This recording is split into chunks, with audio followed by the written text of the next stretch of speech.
নমস্কার বন্ধুরা, all in one চ্যানেলে আপনাদের সবাইকে স্বাগত জানাই। আশা করি সবাই ভালো আছেন, সুস্থ আছেন। আমরাও ভালো আছি।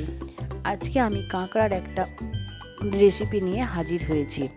এই যে কাঁকড়াটা দেখছেন গায়ে টিপ টিপ, এটা যে সমুদ্র কাঁকড়া, সমুদ্রেই কাঁকড়া, কিন্তু যে সমুদ্র কাঁকড়া বলে খাই এটা সেটা নয়। এর একটা নাম আছে সুন্দরী কাঁকড়া। দেখতে তো বেশ সুন্দর, হয়তো ওই কারণেই নাম দিয়েছে। খেতেও তবে সুন্দর, খেতেও খারাপ নয়, খুব সুন্দর খেতে। এবারে কাঁকড়াটাকে প্রথমে ছাড়িয়ে নিয়েছি, দাঁড়াগুলো ভেঙে নিয়েছি। কাঁকড়ার দুপাশে যে স্পঞ্জের মতো একটা থাকে ওইগুলোকে ফেলে দিতে হবে, ওগুলো ময়লা। আর পেটের দিকেও ওটা পরিষ্কার করে নিতে হবে। ভালো করে কাঁকড়াটা ছাড়ানো হয়ে যাওয়ার পর নুন, হলুদ ও লঙ্কা গুঁড়ো দিয়ে ভালো করে মেখে রাখবো। 1 চামচ তেল দিয়ে দেবো, দিয়ে কিছুক্ষণের জন্য ম্যারিনেট করতে দেব। এদিকে যেগুলো ছিল এগুলোও সব দিয়ে দেব, দিয়ে ম্যারিনেট করে রেখে দেব কিছুক্ষণের জন্য। আধ ঘন্টার মতো ম্যারিনেট করে রেখে দিলেই হবে। আধ ঘন্টা পরে আমরা 10 মিনিটের মতোই ম্যারিনেট করছি। 10 মিনিট কি, চাইলে আধ ঘন্টাও করতে পারেন। এবার কড়াইয়ে তেল দেব, বেশ খানিকটা তেল দিয়েছি, 4 টেবিল চামচের মতো তেল দিয়েছি। তেল দেওয়ার পর আমি কড়াইয়ের মধ্যে 2টো এলাচ ফাটিয়ে দিয়েছি। এলাচটা দিলে সুন্দর একটা স্মেল হবে। আর নুন আর হলুদ দিয়ে দিয়েছি বরাবরেরই মতো, যাতে তেলটা না ছিটায়। এবার এটা দিয়ে 7 থেকে 8 মিনিট ভালো করে ভেজে নিতে হবে। এই সময় গ্যাসের ফ্লেম হাই দিয়ে রাখতে হবে, হাই ফ্লেমে ভাজাটা ভালো হবে। দেখুন খুব ভালো করে ভাজা হয়ে গেছে। এবার আমি একটা গ্রেভি তৈরি করব। গ্রেভি তৈরি করার জন্য কড়াইয়ে তেল দিয়ে দিয়েছি বেশ খানিকটা। পেঁয়াজ নিয়ে নিয়েছি কুচো করে, আর টমেটো নিয়েছি, কাঁচা লঙ্কা নিয়েছি। পেঁয়াজটা বড় সাইজের 2টো পেঁয়াজ নিয়েছি। পেঁয়াজটাকে একদম কুচো কুচো করে নিয়েছি। কুচো করে নিয়ে ভাজতে দিয়েছি। পেঁয়াজটা তাড়াতাড়ি ভাজার জন্য আমি 1 চামচ নুন ওর মধ্যে দিয়ে দিয়েছি। দিতে খুব ভালো করে নরম হয়ে যাবে ও তাড়াতাড়ি লাল লাল হয়ে যাবে। এবার একটা পেস্ট বানিয়েছিলাম, আদা, রসুন ও শুকনো লঙ্কা আমি বেটে নিয়েছি। শুকনো লঙ্কার বদলে আপনারা কাঁচা লঙ্কাও নিতে পারেন বা গুঁড়ো লঙ্কাও নিতে পারেন। এবার আবার এর মধ্যে কিছুটা পরিমাণ নুন, হলুদ গুঁড়ো দিয়ে ভালো করে মশলাটাকে ভালো করে কষিয়ে নিতে হবে। ঠিক কষানোর সময় কুচিয়ে রাখা টমেটোগুলো আমি এর মধ্যে দিয়ে দেব।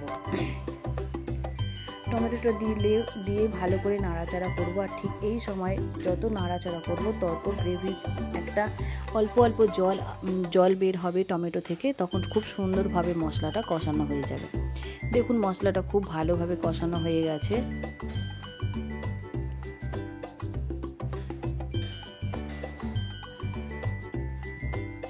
চিনি দিয়ে দেবো কিছুটা, 1/2 চামচের মতো চিনি দিয়ে দেবো, তাহলে টেস্টটা খুব ভালো ব্যালেন্স হবে। যদি আপনারা না দিতে চান নাও দিতে পারেন। ঢাকা দিয়ে রাখবো কিছুক্ষণের জন্য।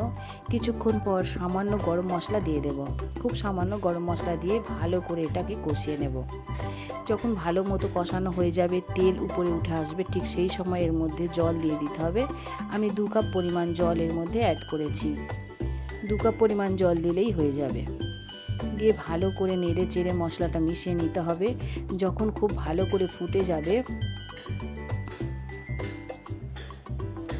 ফুটে গেলে এর মধ্যে ভেজে রাখা কাঁকড়াগুলো মিশিয়ে দিতে হবে। কাঁকড়াগুলো আমি এর মধ্যে এক এক করে দিয়ে দিলাম, দিয়ে ভালো করে নেড়ে চেড়ে গ্রেভিটার সঙ্গে ভালো করে মিশিয়ে দেব।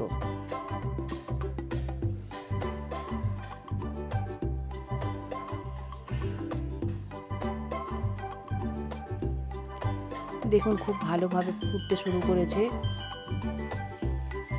একটু যখন ফুটে উঠবে তারপরে এটাকে একটু ঢেকে রাখতে হবে। ঢেকে রাখার 15 থেকে 20 মিনিট পরে দেখবো যে উপরে তেলটা ভেসে উঠেছে। আর এই সময় গ্যাসের ফ্লেম একেবারেই জোরে দেওয়া যাবে না, খুব কম দিতে হবে। আর যখন দেখবো খুব সুন্দরভাবে হয়ে গেছে, উপর থেকে তেলটা ভেসে উঠেছে, বুঝবো যে হয়ে গেছে। নামানোর কিছু আগে আমি ধনেপাতা ও টমেটো সস দিয়ে ভালো করে নেড়ে চেড়ে মিশিয়ে নামিয়ে নেব। 2টো গোটা কাঁচা লঙ্কা আমি দিয়ে দিলাম। দেখুন হয়ে গেছে, কত সুন্দর দেখতে হয়েছে। গরম ভাতের সঙ্গে এটা খেতে খুবই ভালো লাগে, চাইলে শুধুও খেতে পারেন। ভিডিওটা যদি ভালো লেগে থাকে তাহলে অবশ্যই একটা লাইক করে দেবেন। দেখুন হয়ে গেছে, আমি এটা প্লেটের মধ্যে সার্ভ করে দিচ্ছি।